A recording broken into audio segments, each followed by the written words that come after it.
এই ব্যারিস্টার সুমন সাহেব, আমরা ওনাকে মাথার মুকুট বানাই রাখছি। উনি সত্যবাদী, অন্যায়ের বিপক্ষে কথা বলে, ন্যায়ের পক্ষে কথা বলে, উনি সাধারণ মানুষকে নিয়ে কথা বলে। ভুলে গেলে চলবে না, এই ব্যারিস্টার সুমন সাহেব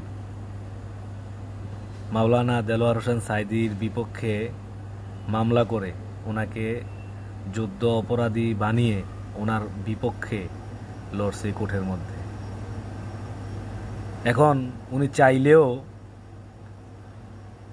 আবার ওনার পক্ষে কিছু কইরা ওনারে আবার কোরআনের ময়দানে আনতে পারবে না। আজকে ওনার এই সব কিছুর পেছনে এই সুমন সাহেবের অনেক বিশাল বড় অবদান। আর এই সুমন সাহেবকে আমরা মাথার মুকুট বানাই রাখছি। হায় রে জাতি।